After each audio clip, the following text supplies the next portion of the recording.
बिहसी लखनु बोले मृदुबानी, अहो मुनीस महाभट मानी। पुनि पुनि मोहि देखाव कुठारो, चाहत उड़ावन फूकी पहाड़ो। यहाँ कुम्हर बतिया कौनाई, जे तर्जनी देखी मर जाही। देखी कुठारु सरासन बाना, मैं कछु कहा सहित अभिमाना। भृगुसुत समुझी जनेऊ बिलाकी, जो कछु कहूँ सहारे सिर की। सुर महिसुर हरि जनयरु गाई, हमरे कुलइन पर न सुराई। बधे पापू अप कीरतिहारे, मारत हूँ पापरिया तुम्हारे। कोटि कुलीस सम बचन तुम्हारा, व्यर्थ बधऊँ व्यर्थ धरऊँ धनु बाण कुठारा। जो बिलकी अनुचित कहूँ, क्षमहु महामुनि धीर। सुनि सरोस भृगु वंश मणि, बोले गिरा गंभीर। जय श्री राम, जय श्री राम। देखिए यह कविता जो है सीबीएसई और एपी तेलंगाना स्टेट सिलेबस में पढ़ाई जाती है। आइए हम इस पद्य का जो है भावार्थ स्पष्ट कर देते हैं, कोशिश करते हैं इसका भावार्थ बताने का। बिहसी लखन बोले मृदुबानी, अहो मुनीश महाभटबानी।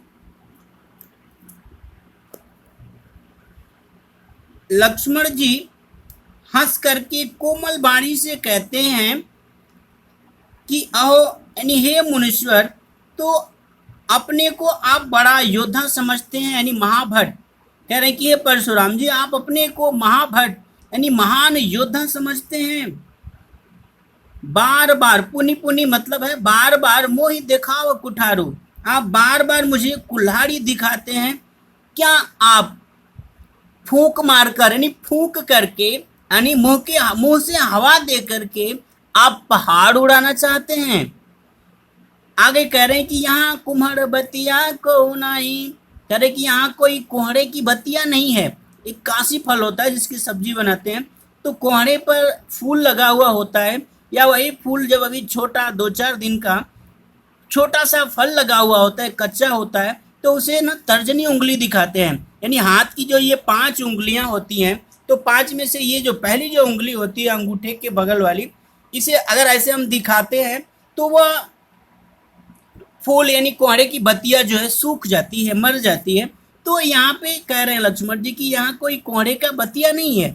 जे तर्जनी देखी मर जाही, जो तर्जनी उंगली देख करके मर जाएगा यानी सूख जाएगा, यानी मैं डर जाऊंगा। देखी कुठारु सरासन बाना, लक्ष्मण जी कह रहे हैं कि मैं आपके हाथ में फरसा और धनुष बाण देख करके मैं कछु कहा सहित अभिमाना। देखिए कह रहे हैं कि देखी कुठारु सरासन बाना, आपके हाथ में मैं फरसा और धनुष बाण देख करके मैंने कुछ अभिमान पूर्वक कहा था। हे भृगुसुत समुझी जनेऊ बिलोकी, कह रहे कि मैं आपको भृगुसुत समझ करके आपके गले में पवित्र जनेऊ देख करके जो कछु कहूँ सहौर सिरों की, आपने जो कुछ भी मुझे कहा मैंने अपना गुस्सा रोक लिया, यानी मैंने अपने आप पर काबू रखा। सुरमयी सुर हरि जनय रुगाई, हमारे कुलइन पर न सुराई। लक्ष्मण जी कह रहे हैं कि हे परशुराम जी सुनिए, देवता हरिजन यानी भगवान के भक्त पर लक्ष्मण जी कह रहे हैं कि हे परशुराम जी सुनिए, सुर यानी देवता, महिषुर यानी ब्राह्मण, हरिजन यानी भक्त और गाय यानी देवता ब्राह्मण भगवान के भक्त और गाय पर हमारे कुल इन पर न सुरा यानी हमारे कुल में इनके ऊपर वीरता नहीं दिखाई जाती है। अर्थात लक्ष्मण जी कह रहे हैं कि हमारे कुल की ये मर्यादा है कि हम लोग देवता, ब्राह्मण, भगवान के भक्त और गाय के ऊपर अपनी शक्ति का प्रदर्शन नहीं करते हैं। बधे पाप अपकीरा तिहारे, मारत हूँ पापरिया तुम्हारे। कह रहे हैं कि इनका वध करने पर पाप लगता है और हारने पर अपकीर्ति होती है। मारता हूँ इसलिए अगर आप मुझे मारेंगे भी उस तो भी हम आपसे क्षमा ही मांगेंगे, हम आपसे लड़ाई नहीं करेंगे। कोटि कुलिस सम वचन तुम्हारा, व्यर्थ धरहु धनुबान कुठारा। लक्ष्मण जी कह रहे हैं कि हे मुनि, आपके वचन ही करोड़ों वज्र के समान है।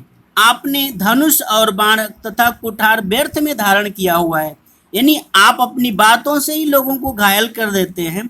आपका फरसा यानी कुठार और धनुष बाण धारण करना व्यर्थ है, आप तो बहुत बड़ी बड़ी बातें ही कर लेते हैं। जो बिलो की अनुचित कहे क्षमो महामुनि धीर। लक्ष्मण जी कह रहे हैं कि जो बिलो की यानी अगर मैं इनको देख करके अर्थात धनुष बाण और कुठार देख करके अगर मैंने कुछ अनुचित कह दिया हो तो हे महामुनि, हे धीर, आप मुझे क्षमा कर देना। सुनी सरोज। इतनी बात सुन करके भृगु वंशमणि अर्थात परशुराम जी गुस्से में आकर के बोलते हैं। गुस्से में आकर के क्या कहते हैं, इसके लिए आप बने रहें इस चैनल से। इस चैनल को अगर आपने सब्सक्राइब नहीं किया है तो आप जरूर कर दीजिएगा। प्रयास अच्छा लगे तो लाइक करना ना भूलें, मित्रों के साथ शेयर करें। यह ऐसा पवित्र पाठ आप जो अभी पढ़ रहे हैं, इसको सुनने से पुण्य की प्राप्ति होती है। आप जरूर सुनिए, बार बार सुनिए, ज्ञान भी बढ़ेगा, मनोरंजन भी होगा और आप समय का सदुपयोग करेंगे। धन्यवाद। जय हिंद, जय हिंदी। एक बात और मैं बता दूं, इस चैनल पर पूरा सिलेबस है, आईसीएसई, सीपीएसई और स्टेट। आप प्लेलिस्ट में अपने पाठ का नाम जरूर सर्च कीजिए, वहाँ मिलेगा। अच्छा, कुछ समय के लिए अलविदा। धन्यवाद। जय हिंद, जय हिंदी।